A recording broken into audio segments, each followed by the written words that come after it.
You might be dreaming like I was dreaming. I've always dreamed. For me, ambition was never the problem. I was the most ambitious, laziest person you're ever going to meet 15 years ago. Right. And it was realizing, wait, just because I'm lazy by nature doesn't mean I have to be lazy in actuality. Like I can actually get the discipline to develop real drive to acquire those skills. So when I met the guys that are now my partners, they put me into a scenario where there was a very real world consequence, both positive and negative, for living up to the acquisition of skills. So, and that environment, that gladiator pit that I ended up stepping into was the business world. And the great thing is when you're no longer an employee and it's your business and everything you have is on the line, and if the business fails, you lose your house, like that's real. Yeah. It's real to you in a way that it's not to an employee, right? Because now there's a real consequence that goes beyond, well, I have to look for another job, right? This goes into, I could lose everything if I can't solve this problem. Now that can scare you away and keep you wanting to be an employee where it's a little bit safer, or that can be wildly motivating to you. And that was interesting to me. So I wanted to be able to say the harder I work, the better result I get. And they gave me the opportunity to plug into business where that became true. If I could solve these problems, if I could build a better product, if I could market it better, whatever, that better results came. And so there was like now a connection between how hard I work, the skills I acquire, and the reward I get. And that was all I needed. And then for me, being in that loop allowed me to do things like the gym. Sure. So when did you discover your new values, and what are those values? Personal and then business, and then they intertwine? Yeah. For me, they're totally connected 100%. And that's by choice, because for a long time they weren't connected. The way that I got the value system was truly looking at what works, right? And so I believe that I'm going to give away my answer to something you can ask me later, but I believe that the purpose in life, to be great, you have to acquire as many skills as you can that have utility, and then put that utility to the test. Because now you can see, did I actually get the skill that I thought I got? Did I get the result from that skill that I wanted? And you can judge both what skills you need to acquire and whether you have effectively required them. And business like that is the closest thing to, say, MMA fighting, right? MMA is, you want real-time feedback on whether you're learning and getting good at something. Let someone whose sole intent is to take your head off come in and test whether you can defend a choke or defend an armbar. It's so real and so visceral. There's, you can think of it, there's either it's pure metaphor or there's no metaphor, right? Like you were in that moment. So finding ways that business can be like that, for me, allowed me to create a set of values out of pure efficiency. So for me, the one thing I can't give you ambition. I can't make you want something, right? I can't want it for you. But once you want something, now you plug into something very real. And if you accept, I talk about there's 25 bullet points is the Quest belief system. And that was me trying to give people the thing that they needed to escape the matrix. And in that is the belief that you can acquire skills, that the human mind and human potential is nearly limitless, right? So you start putting all this stuff together, and it's like, okay, essentially everything falls on my shoulders. If I want to be great, it's all down to me and whether I execute on that or not. It's all down to my ability to say, this is the thing I want. This is the gap and skill set between who I am today and who I need to become in order to acquire that thing that I want. Like for me, I want to end metabolic disease globally, right? Yeah. So now I know what set of skills I need, right? I'm going to have to understand nutrition really well. I'm going to have to understand psychology really well in order to build this business. I'm going to have to understand just business in general to get the metrics right so that people can afford to buy these products, on and on and on. So you can identify the skill sets that you need, and then you get to test them, right? Because if I have learned the wrong skills or failed to learn a skill that I thought I had, the business doesn't grow, right? So you have this feedback loop. And really my value system was born out of that. I was so clear about what I wanted to accomplish that I could just test the skills that I was getting, and that sort of desire to accurately assess and acquire skills really is my value system. Right. But I think you started Quest when you were 34, is that right? When did we start Quest? Started Quest 5 years ago. I'm 39. Yes. 34. So well done. You know me better than I do. So how long did it take you to, get clear on what you wanted? Did it take 35 years, 34 years for you to get clear on what you wanted? And what was that process of actually figuring it out that you got clear? Yeah, Yeah, it's so tempting to mythologize everything and to tell you the concise story, which is maybe more useful, but is a little misleading. So the truth went something like this.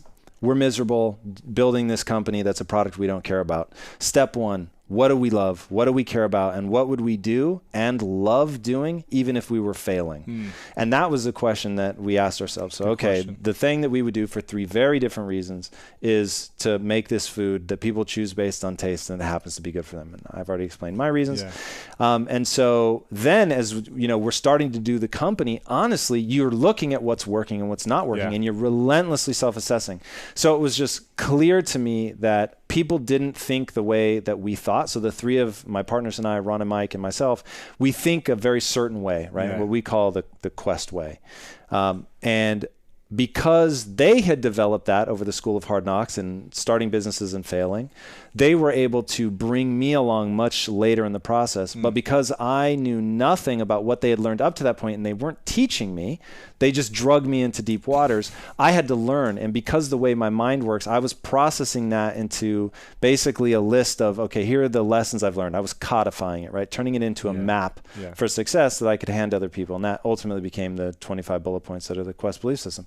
So as we're going, and I realize in my head I've got these, what I didn't know at the time was 25 bullet points, but anyway, I've got this way of thinking, and I'm encountering these employees that don't think like that. And so accepting that that was really when I started to realize there's a gap between who people are and what they tell you they want to accomplish. Because in the beginning, I hired everyone. Right. Not because I'm super smart and thought, hey, I should. There was no one else, right? Like we had the smallest handful of people ever. And so I started doing the interviewing. As I was doing it, I start realizing, God, these guys tell me they want to do something amazing with their life. And if you just listen, like, wow, yeah, like I want to be on your team, dude. You're going to do amazing stuff. And then you realize they can't execute on that dream. So why can't they?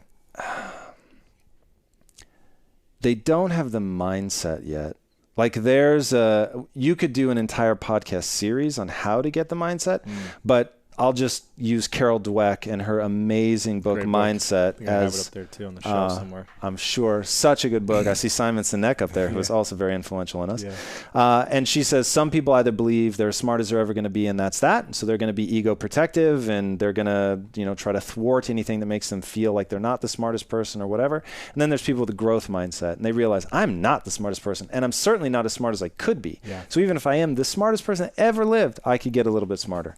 And so when they're confronted with contradictory information, they learn and they soak it up like a sponge. Whereas other people are fixed mindset, right? Correct. They're fixed on like, no, this is the way and I'm right and that's wrong. Yes. And I would say the world, everyone's on a spectrum, right? Even I, as much as I believe in it and work my ass off to be a growth mindset, I still have, let's call it 10% where I catch myself and I'm like, come on, dude, you know better than that. Yeah. But so people that fall in, let's say, sub 50% spectrum of the growth mindset, it's got to be 98%. So what's the question you ask people now when you hire them to know if they have a growth mindset or a fixed mindset? You ready? Ready. It's a weird thing. People actually, I don't let them do it anymore, but people actually used to ask if they could come in and sit in on the interviews because they were so weird. Not intentionally so. It was just to really get to a human being and who they are, it requires some weird stuff. So it goes like this. You walk in the door. There's a couple bad things happening. One, your anxiety levels are through the roof because you're in this weird setting. You're on my turf. You're sitting across from me. They've built me up. Oh, it's the president of the company. So people come in, and if you like $1 billion brand, put their fingers, put your fingers on their aorta, their arteries, and you're getting, the heart's going to be just racing out of control. So that's problem number one. The blood is literally leaving the prefrontal cortex, and they're just in a bad state. They probably want to say anything to get the job. And that takes us to the tyranny of being chosen. Well said, my friend. So people come in, they want to be picked, right? Yes. Being picked is awesome. Accepted, acknowledged, chosen, yes. Hell yeah. We all want that. Yeah. I teach people about the tyranny of being chosen, and I still have to check myself. Because it's just rad to be picked. Like, there's no two ways about it. So they walk in, they're nervous as hell. They've got the tyranny of being chosen. They want to win the job. They're not trying to assess the opportunity. They're not asking, is this job right for me? They're merely trying to be selected. So step one is, hey, welcome. I understand this is a very weird situation. So I want to bring your anxiety levels down as much as possible. You should be interviewing me. You should be kicking my tires and figuring out if I'm right for you. You're offering to give me 50% of your waking hours you better love this job. Like for some reason, Yeah. this job better be moving you towards what you want for selfish reasons. So literally I opened the interview by saying that and then saying, I'm here to answer one question and one question only. When you're at your most selfish, are you good for me? And when I'm at my most selfish, am I good for you? And when you see an alignment of selfish desires, it really is beautiful. And I'll give you an example. My chief marketing officer, Nick Robinson, really, really sharp kid. He wants to build a media empire. He's not so worried about obesity. He struggled himself a little bit, so I think it resonated with him, but that wasn't a stated thing for him. Yeah. He's got much bigger goals that he needs to build a media empire to do it. Now, I need a media empire in order to get this brand to mean something to people so it can bring the kind of value to their lives that I want it to bring.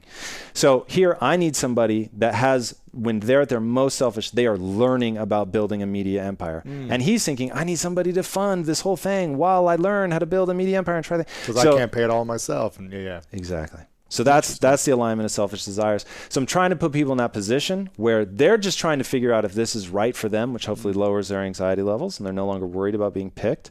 And then the sort of Trojan horse is I'm trying to get them outside of the interview answers because I'm not going to see the real them. I'm going to see the representative that they send. And when you were on Inside Quest, there was a moment on the show, and that's why I stopped. And I was like, the way this dude is looking at me, like I wish everybody could see, because you weren't there to give me pat answers. You were actually engaged. Yeah. I mean, I was almost crying at a couple points. It was like, I wanted to be as real as possible and be engaged as possible. And I think you got to allow yourself to go anywhere and everywhere to get that truth. If you're looking for more greatness in your life, make sure to check out this video right here. And also check out our free PDF, The 3 Secrets to Unlock the Power of Your Mind to help you change your life. Download it right here. Take your money seriously.